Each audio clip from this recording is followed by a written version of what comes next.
apiculture. Commonly it is also known as beekeeping. इस पूरे chapter में हम 5 एनिमल्स के बारे में डिस्कस कर रहे हैं। चैप्टर का नाम है improvement in food resources. Paper में जो भी पूछा गया है अभी तक, उसमें आपको 2-3 चीजें याद रखनी है। जो इंपॉर्टेंट पार्ट में क्या क्या हो गया, what is the importance of growing और कल्टिवेटिंग और rearing any specific type of animal. Cow पहला टॉपिक हमारा है कि हम गाय क्यों पालते हैं, उसका क्या एडवांटेज है, ये हमें याद रखना है। हम बफेलोज क्यों पालते हैं, उसका क्या एडवांटेज है, दोनों कॉमन स्पीशीज हो गई। मिल्क के लिए, दूसरा फिजिकल वर्क पर्पस के लिए, और तीसरा हो गया काउ डंग के लिए, ताकि उसको हम कंपोस्ट बना सकें, है ना। मिल्क प्रोड्यूसिंग एनिमल को हम मिल्क प्रोड्यूसिंग एनिमल कहते हैं, मतलब डिफरेंशिएशन है, जिससे हम सिर्फ मिल्क प्राप्त करते हैं, उन एनिमल्स को हम मिल्च एनिमल कहते हैं। और जो फिजिकल वर्क के लिए हम यूज करते हैं, उनको हम लोग ड्रॉट एनिमल कहते हैं, ठीक है। उसी तरह जो सेकेंड एनिमल्स है हमारे पास, वो है हेन। हेन meant for chicken and egg. फिर डिफरेंशिएट कर दिया गया। जिन बर्ड्स को हम अंडे के लिए पालते हैं, दे आर कॉल्ड लेयर्स, और जिनको हम चिकन के लिए, उसके फ्लैश के लिए पालते हैं, उनको हम कहते हैं ब्रॉयलर्स। ठीक, 2 एनिमल्स हो गए। फिर third one is fish. Fish meant for mainly protein rich supplement.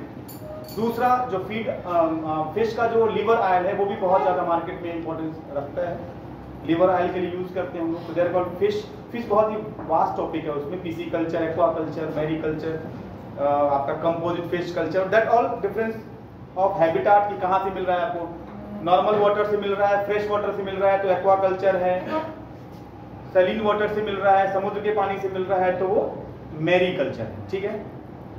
उसमें एक स्पेसिफिक टॉपिक है कंपोजिट फिश कल्चर, ये एग्जाम में सबसे ज्यादा आया है, ठीक है। फिलहाल जो लास्ट टॉपिक है इस चैप्टर का, वो है हमारा apiculture. Also we can consider at a bee keeping method, bee keeping process, ठीक। अब अगर हम आपसे ये पूछें कि why we perform this method apiculture, तो 2 कॉमन चीजें हैं जो हमेशा बच्चों को याद रहता है। पहला प्रोडक्ट हो गया हनी, और सेकेंड प्रोडक्ट जो हमारा हो गया बी वैक्स, ठीक है। ये मोस्ट इंपॉर्टेंट 2 प्रोडक्ट्स हो गई, honey and bee wax. Honey का एडवांटेज बहुत सारा है। They are highly nutrient supplement, they are rich in minerals and vitamins. दवाई के फॉर्म में भी, मेडिसिन के फॉर्म में भी यूज होता है, कफ एंड कोल्ड में, ठीक है। एक चीज और याद रखना है, यहाँ पे जो स्टिंग है हनी की, उसका वेनम हम कह देते हैं, ब्रैकेट में मैं यहाँ लिख दे रहा हूँ, वेनम, जो जहर होता है, वो भी एज ए मेडिसिन यूज किया जाता है मार्केट में, आयुर्वेदिक प्रोसेस में, होम्योपैथिक में एज ए मेडिसिन यूज किए जाते हैं, ठीक है।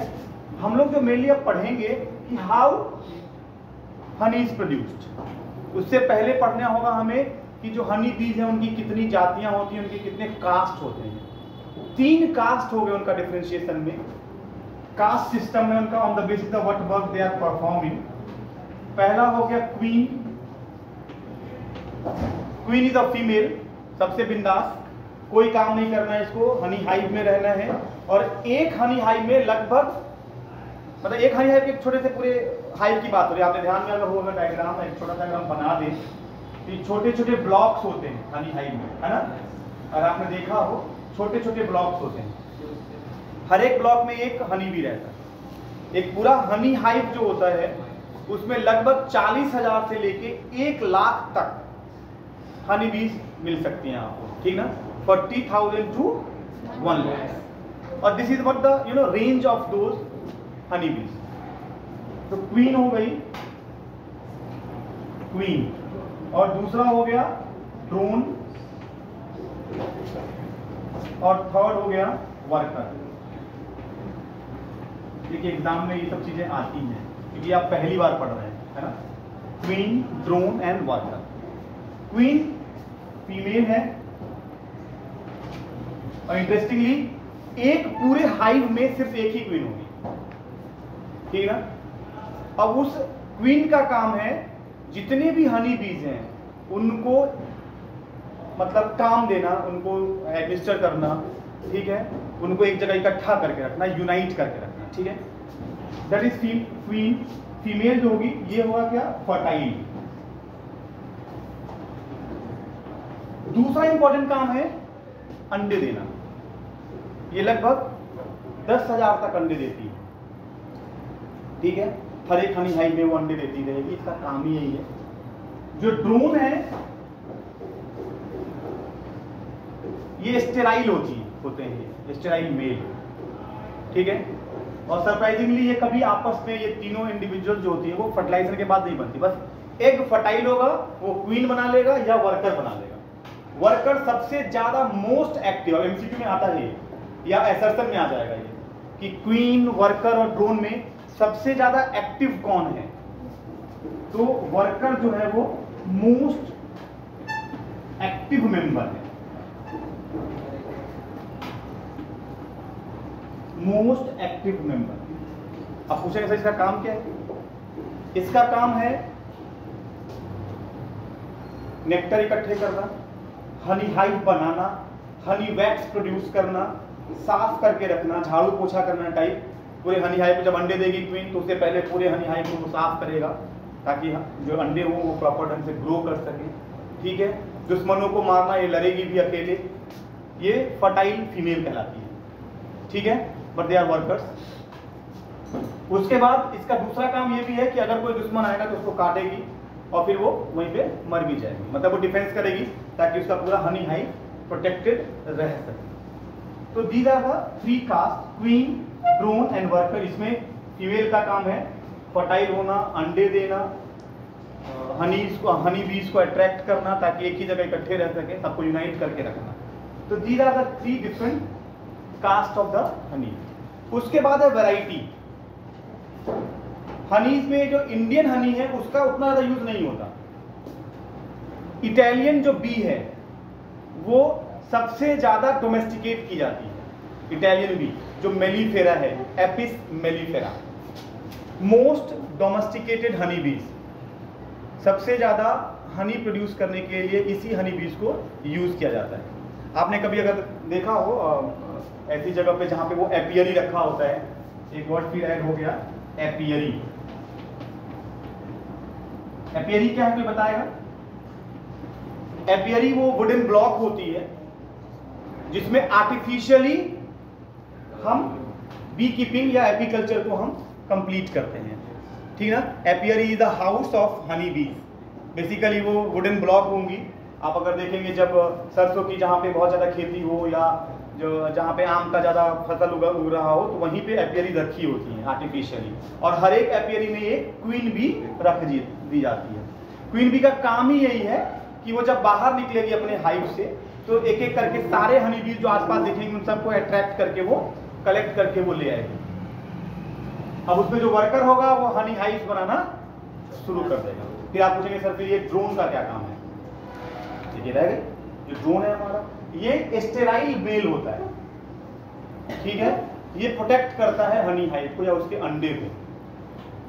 स्टेराइल मतलब what do you mean sterile? सोच के बताइए व्हाट इज स्टेराइल। 2 वर्ड है बायोलॉजी में। अगर हम रिप्रोडक्शन टर्म को अगर हम ध्यान में रखते हैं तो उसको हम या तो फर्टाइल होगा, मतलब fertile means those that can produces egg, those that can give birth to young one, या तो वो एग बना सके, स्पर्म बना सके, गैमेट्स बना सके, तो दे आर कॉल्ड फर्टाइल। और जो ये नहीं कर पाते दे आर कॉल्ड स्टेराइल। दूसरा शब्द है इसके लिए इम्पोर्टेंट।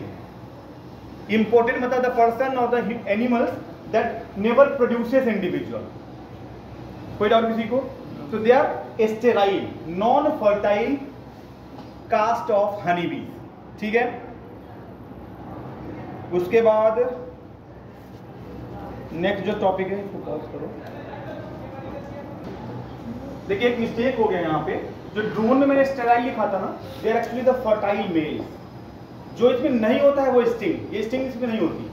और ये कभी भी जो ड्रोन है वो हाइव से बाहर नहीं जाता। 2 हैं, क्वीन कभी कभी निकलती है ताकि वो मतलब हनी बीज को कलेक्ट कर सके, इकट्ठा कर सके, क्योंकि हर हाइव में जब तक 40-50 हजार हन मतलब बीज नहीं होंगे, they were not able to produce wax, they were not able to produce honey। तो ये यहाँ याद रखना है इसके बारे में। they are the, मैंने अभी गलत लिख दिया था, they are the fertile male, fertile male। ठीक है। इसके साथ इंटरेस्टिंग क्या है, स्टिंगलेस। आपने ये सुना होगा कि एक बार अगर हनी बी काट लेती है तो मर जाती है। They are basically they are workers, क्योंकि वही बाहर होती है ज्यादातर। वर्कर ज्यादातर हनी हाइव से बाहर होगा, ठीक ना। याद क्या रखना है, फर्टाइल मेल सिर्फ रिप्रोड्यूस करेगा फीमेल से। एक वर्ड है बुक में लिखा हुआ मेटिंग। मेटिंग का मतलब होता है रिप्रोडक्शन। रिप्रोडक्शन का मतलब हो गया fusion of gametes, male and female gametes, ठीक है। यहाँ पे जितने भी इंडिविजुअल्स हैं, they are not even produced by the fertilization, they are produced by the egg. Egg से जो क्वीन होगी, जो क्वीन बनेगी, वो हमेशा फर्टाइल होगा, लेकिन वो फीमेल होगा। जो ड्रोन होगा वो फर्टाइल मेल होगा, और जो वर्कर होगा वो हमारा स्टेराइल, ये स्टेराइल होगा वर्कर, ठीक है। इसका काम वही वैक्स बनाना, आपको ये स्टिंग करना, मारना, बचाना, प्रोटेक्ट करना, नेक्टर कलेक्ट करना। Nectar is also comes under the term pasturage, ये याद रखना है वर्ड पास्चुरेज। आप कह सकते हैं इन शॉर्ट में, आसान भाषा में समझने के लिए, फूड ऑफ बीज, मधुमक्खी का खाना है। अब खाने में क्या है, तो नेक्टर्स हो गई, फ्लोरल बर्ड्स हो गई, पॉलन हो गई, ये सभी इसका भोजन हो गया, खाना हो गया। तो जब कलेक्टिवली वो गैदर करता है, कलेक्ट करता है, तो कलेक्ट करके वो सीधे सीधे हनी हाइव में ले जाएगा, वहां वो छोड़ देगा। तो वहां क्वीन भी खाएगी, आपका जो ड्रोन है वो भी उसे खाएगा, ठीक ना। तो that is the role of pasturage. Pasturage में क्या क्या हो गया, नेक्टर, पॉलन, ये दो चीजें ज्यादा होती हैं, ठीक है। तो food of the Honey bees are called पास्चुरेज। अब बात आती है कि जो what amount of honey is produced, जो आपके बुक में लिख रखा है इन्होंने कि हनी का जो प्रोडक्शन है वो सबसे ज्यादा, देखिए क्या लिखा है इन्होंने यहाँ पे बुक में, जो मोस्ट कॉमन है वो तो आपका मैंने बता ही चुका हूं, एपिस मेलिफेरा, इटालियन बी, सबसे ज्यादा कल्टीवेट किया जाता है। अपनी कंट्री में जो लार्जेस्ट सेलर है, जो लार्जेस्ट प्रोडक्शन करता है, वो है तमिलनाडु। पूरे देश में Tamil Nadu is the highest Honey producing state, Tamil Nadu, ये याद रखना है, ये आ सकता है एग्जाम्पल में। तमिलनाडु हाईएस्ट हनी प्रोडक्शन,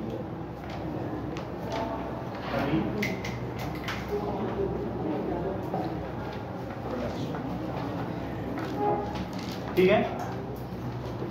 उसके बाद एक चीज और याद रखना है कि आप यहाँ पे आपके दिमाग में एक सवाल आना चाहिए कि सर ये हनी बनता कैसे है। तो हनी बनने का जो कारण है वो एक एंजाइम है, दैट इज कॉल्ड इनवर्टेज। ये याद करना, एंजाइम का नाम है इनवर्टेज, इनवर्टेज एंजाइम। ये एंजाइम क्या करता है, जो नेक्टर है, जो पॉलन है, उसमें जो शुगर है उसको ब्रेक कर देता है, और फिर वही धीरे धीरे धीरे धीरे उस हनी हाइव के ब्लॉक में, ये जो ब्लॉक बनाया था मैंने, इसी में वो स्टोर होता रहता है। और मोस्टली इसका जो स्टोरेज है वो एट द बेस ही रहेगा। अगर आप एक हनी हाइव बना रहे हैं किसी ट्रंक पे, किसी स्टेम के ब्रांच पे, और ये बहुत बड़ा हाइव है,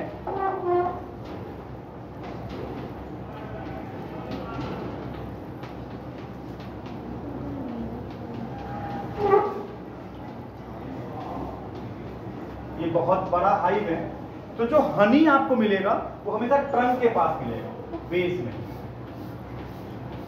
अब यहाँ क्यों है, इसका भी एक साइंटिफिक रीजन है, क्योंकि मोस्ट ऑफ द केस ये चूंकि नीचे की तरफ है, हनी है, छाते लटके होते हैं बिल्कुल स्टेम के ब्रांचेस से, तो इसमें जो वर्कर है और ड्रोन है वो यहाँ तक कोई ना पहुंचे, प्रोटेक्ट करने के लिए, क्योंकि जितना अंदर होगा उतना ज्यादा वो प्रोटेक्टेड रहेगा, ठीक है। तो ये इसका कारण है। हनी जो होता है वो लास्ट एरिया में नहीं मिलता, तो काट के हटा दिया जाता है। अगर कभी आपको मौका मिला हो देखने का, जो हनी पकड़ने वाले आते हैं, जो वो शहद निकालते हैं, तो आप देखेंगे ना हनी बिल्कुल लास्ट वाले, इसको आप खाते भी टॉफी की तरह काट के दे देगा आपको, और उसको खाइए, कोई गंदगी नहीं होती, क्योंकि उसमें कोई होता भी नहीं। जितने भी हनी बीज हैं, चाहे वो क्वीन हो, चाहे वो ड्रोन हो, चाहे वर्कर हो, वर्कर सबसे बाहर की तरफ मिलेगा, इसका काम है, जो इसके पास स्टिंग होता है, आप अगर छुएंगे बटन से वो नीचे से कोई भी डर करके पकड़ेगा उसको, हनी हाइव को, जो अंदर की तरफ पार्ट है उसमें हनी जमा हो रहता है और वैक्स भी जमा रहता है। ठीक है, व्हाइटिश कलर का, कभी अगर आपको मौका मिला हो। उसके बाद नेक्स्ट जो पार्ट है हमें, पहला तो मैंने बताया तमिलनाडु, उसके बाद जो नेक्स्ट कंट्री है वो केरला है और देन कर्नाटका है। तो तमिलनाडु, केरला और कर्नाटका ऑर्डर में है, सबसे ज़्यादा तमिलनाडु, फिर केरला है, फिर कर्नाटका है जो प्रोड्यूस करता है हनी पूरे देश में, पूरे वर्ल्ड में भी। तमिलनाडु का जो हनी है वो पूरे वर्ल्ड में एक्सपोर्ट किया जाता है। तो दिस इज अबाउट एपीकल्चर। नाम याद कर लीजिएगा सबके, Apis mellifera, Apis dorsata, Apis cerana indica. अब इसमें rock bee, little bee, Indian bee, Italian bee, ये याद रखना जरूरी है। मतलब हनी बीज को फिर डिफ्रेंशिएट किया गया। डिफ्रेंशिएशन है लोकल ब्रीड, मतलब इंडिजिनस और एक्सोजिनस। इंडिजिनस ब्रीड जो लोकल ब्रीड है, जो इंडिया का ब्रीड है, उसमें हमारा है एपिस सिराना इंडिका, जिसको हम लोग इंडियन बी कह रहे हैं। Then we have rock bee, Apis dorsata. Then we have Apis florea, जो लिटिल बी कहलाता है, जो कॉमन नेम है वो याद रखना है। और जो एक्सोटिक वैरायटी ऑफ हनी बीज हैं, जो बाहर का है, that is called Apis mellifera. इसको हम लोग यूरोपियन या इटालियन बी कहते हैं। सबसे ज़्यादा हनी प्रोडक्शन यही करता है, इसकी जो क्वालिटी ऑफ जो हनी बीज होती है वो सबसे अच्छी होती है। और फिर लास्ट वन इज एपिस एडमेसोनी, जो हमारा साउथ अफ्रीकन बीज है, ये बहुत कम देखने को मिलता है।